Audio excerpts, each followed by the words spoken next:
Hello साथियों, राधे राधे। आप सभी का हमारी क्लास में तहे दिल से बहुत बहुत स्वागत है।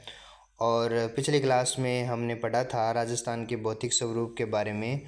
और आज की जो हमारी 7वीं क्लास है, इस क्लास में हम राजस्थान में जल संसाधन और संरक्षण के बारे में पढ़ेंगे। तो चलिए दोस्तों, हम पढ़ना स्टार्ट करते हैं आज की क्लास।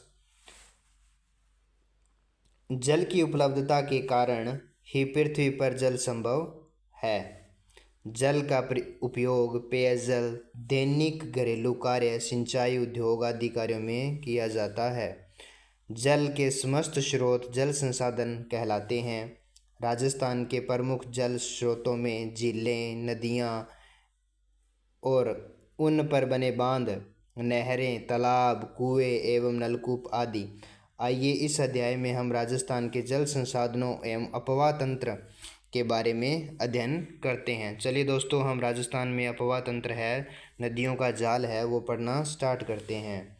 धरातलीय बनावट और भूगर्भिक संरचना के आधार पर किसी नदी तथा उसकी सहायक नदियों द्वारा निर्मित जल प्रवाह की विशेष व्यवस्था को अपवाह तंत्र या प्रवाह प्रणाली कहते हैं। दो अपवाह क्षेत्रों के मध्य की उच्च भूमि जो वर्षा जल में विभिन्न दशाओं में विभक्त कर प्रवाहित करती है, उसे जल विभाजक रेखा कहते हैं। राजस्थान में जैसे कौन सी पढ़ी थी हमने पिछली क्लास में, अरावली पर्वतमाला को पढ़ा था, जो कि क्या है, राजस्थान को दो भागों में डिवाइड करती है और क्या है, जल विभाजक के नाम से भी जानी जाती है। ये देखिए दोस्तों, ऐसी छोटी नदियाँ जो आगे चलकर किसी बड़ी नदी में मिल जाती है, उसे क्या कहते हैं, सहायक नदी भी उसे सहायक नदी कहा जाता है। राजस्थान का अपवाह तंत्र पढ़ना स्टार्ट करते हैं दोस्तों। आइए पहले पढ़ते हैं हम बंगाल की खाड़ी का अपवाह तंत्र।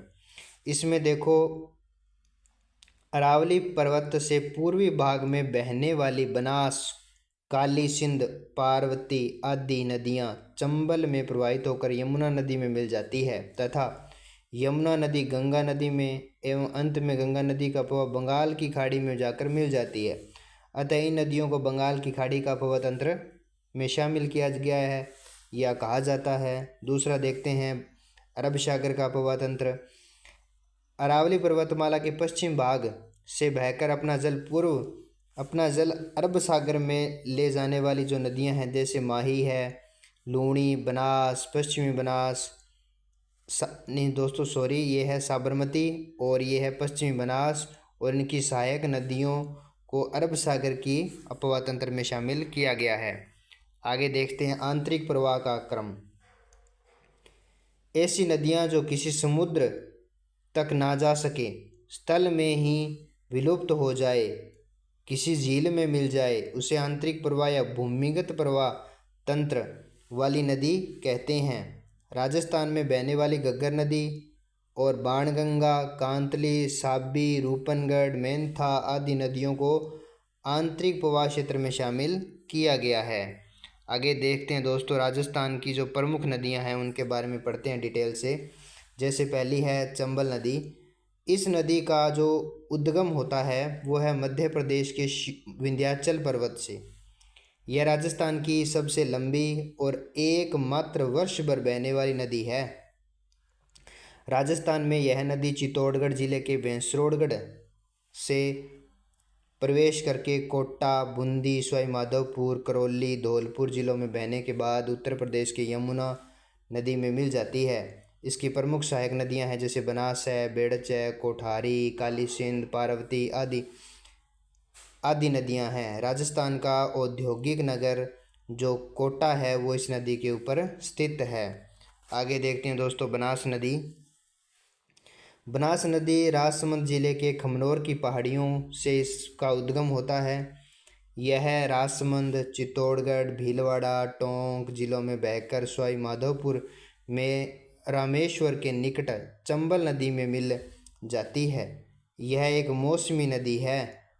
पूर्णतया राजस्थान में बहने वाली यह राजस्थान की सबसे लंबी नदी है और इसकी लंबाई 480 किलोमीटर है।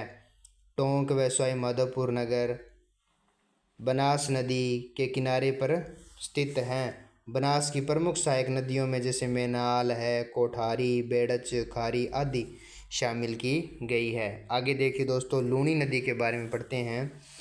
अजमेर जिले में स्थित गोविंदगढ़ के निकट सरस्वती व सागरमती नदी सागरमती नामक दो धाराओं में मिलने से इस नदी का उद्गम होता है। यह अजमेर, नागौर, पाली, जोधपुर, बाड़मेर, जालौर जिलों में बहने के बाद कच्छ की खाड़ी में मिल जाती है। बालोतरा बाड़मेर के पास इसका जो जल है वो क्या था, मीठा, और उसके बाद हो जाता है खारा। इसके कारण इस नदी को आदि खारी और आदि मीठी नदी के नाम से जाना जाता है। इसकी सहायक नदियाँ जैसे जोजरी है, बांडी, जवाई, मीठड़ी, खारी, सूकड़ी, सागी, गुइया आदि प्रमुख नदियाँ इसमें शामिल की गई है इसकी सहायक नदियों में। आगे देखिए साथियों, माही नदी मध्य प्रदेश में विंध्याचल पर्वत इस नदी का उद्गम स्थल है। यह राजस्थान में बांसवाड़ा व प्रतापगढ़ में बहने के बाद खंभात की खाड़ी में मिल जाती है। इसकी प्रमुख सहायक नदियाँ जो है सोम और जाखम हैं। आगे देखते हैं साथियों, बाणगंगा नदी।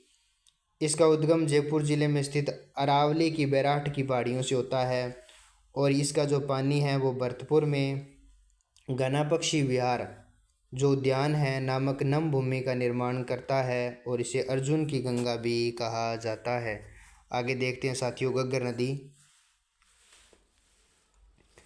इस अंतः प्रवाह नदी का उद्गम हिमाचल प्रदेश के शिवालिक कालका से होता है और यह राजस्थान के हनुमानगढ़ प्रदेश में प्रवेश करके और श्री गंगानगर के भूमिगत हो जाती है और इसका प्राचीन नाम सरस्वती नदी के अवशेष अथवा सहायक नदियों माना जाता है।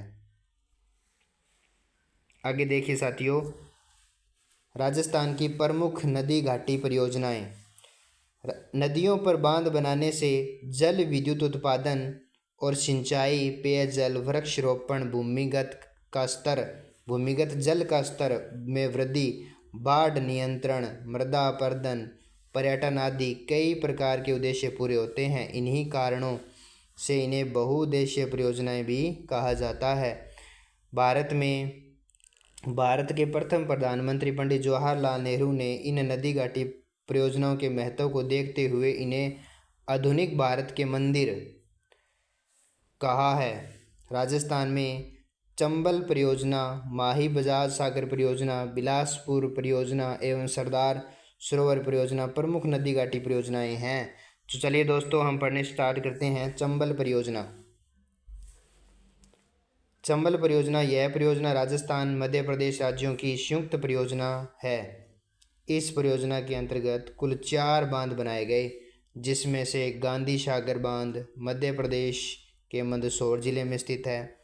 राजस्थान में चित्तौड़गढ़ जिले में राणा प्रताप सागर बांध, कोटा जिले में स्थित जवाहर सागर व कोटा बैराज बांध है। इस परियोजना में दोनों राज्यों को जल विद्युत व सिंचाई सुविधाएं मिलती है। ये देखिए साथियों, ये है राणा प्रताप सागर बांध और ये है माही पर बना हुआ माही बजाज सागर बांध। आगे देखते हैं साथियों, माही बजाज सागर परियोजना। बांसवाड़ा में माही नदी पर यह परियोजना स्थित है और यह राजस्थान व गुजरात दोनों की सम्मिलित परियोजना है। इसे दोनों में सिंचाई और जल विद्युत की सुविधा या पेयजल की सुविधा भी उपलब्ध होती है। बिलासपुर देखिए दोस्तों, ये राजस्थान के टोंक जिले के टोडा राय सिंह नगर के पास बिलासपुर गांव में बनास नदी पर सिंचाई और पेयजल के उद्देश्य की परियोजना का इसका निर्माण किया गया है। और इस परियोजना में राज्य के जैसे जयपुर है, अजमेर है, टोंक सहित अन्य क्षेत्रों में पेयजल की आपूर्ति होती है। आगे देखिए साथियों, सरदार सरोवर परियोजना जो गुजरात, मध्य प्रदेश, महाराष्ट्र, राजस्थान राज्यों की इस संयुक्त परियोजना का निर्माण जो गुजरात में नर्मदा नदी पर किया गया।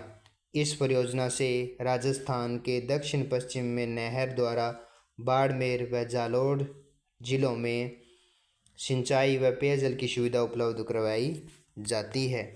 आगे देखिए साथियों, इसके अतिरिक्त राज्य में पाली जिले में जुआई नदी पर जुआई सागर बांध परियोजना, डूंगरपुर जिले में सोम नदी पर सोम कमला अम्बा बांध परियोजना, उदयपुर जिले में मानसी वाकल, प्रतापगढ़ जिले में जाखम नदी पर जाखम परियोजना थी भी है। जल संरक्षण के आधुनिक तरीकों में बांध बनाना सबसे प्रमुख है। आइए दोस्तों आगे बढ़ते हैं। राजस्थान में प्रमुख झीलें एवं जल संचय। राजस्थान में लगभग हर क्षेत्र में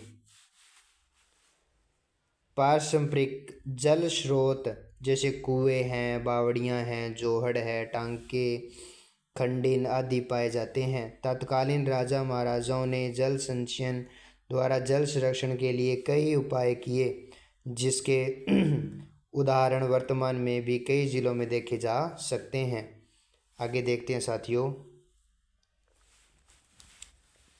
उदयपुर में 14वीं से 19वीं सदी तक जल संरक्षण हेतु अनेक कार्यों द्वारा ऐतिहासिक जल प्रबंधन प्रणाली का विकास किया गया। यहाँ के राजाओं ने पिछोला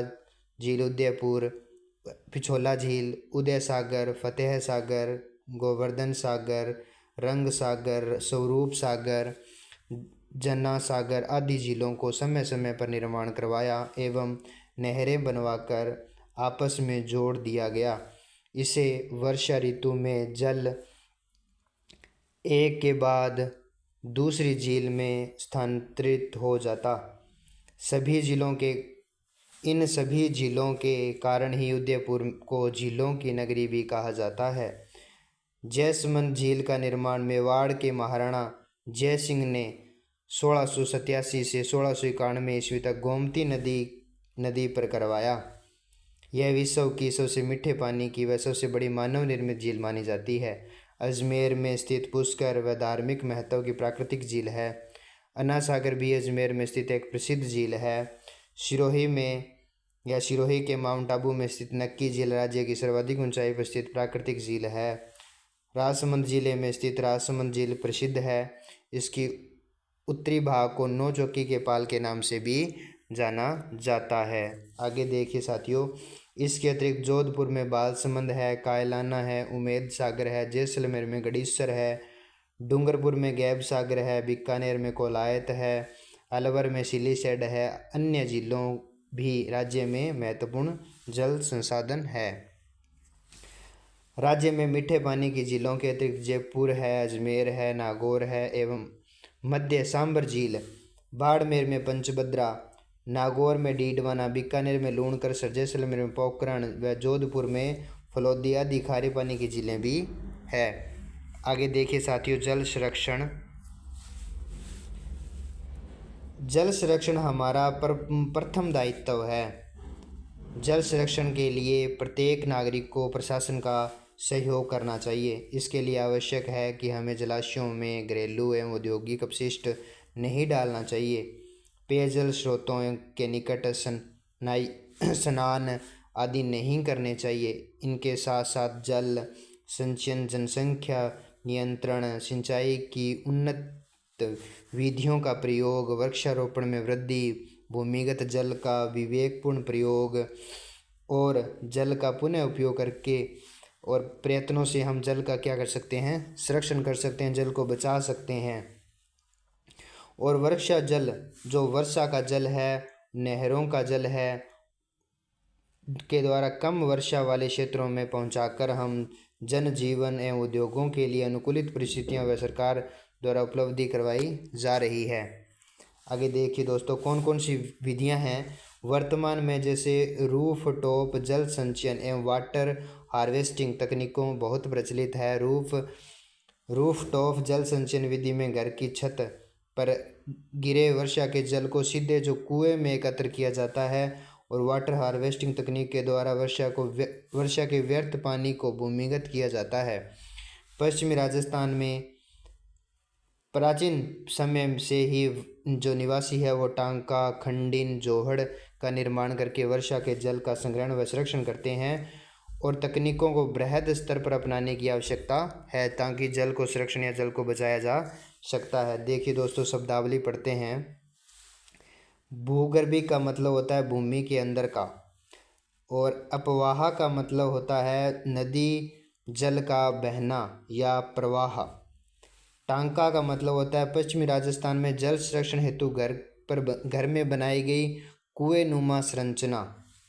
खंडिन का मतलब होता है पश्चिमी राजस्थान में वर्षा के लिए जल संरक्षण हेतु बनाई गई संरचना। आगे देखिए साथियों, जोहड़ वर्षा जल रोककर भूमिगत जल स्तर को बढ़ाने हेतु बनाई गई संरचना। आगे देखिए साथियों, संरक्षण का मतलब होता है सुरक्षित रखना या रख रखाव। तो आज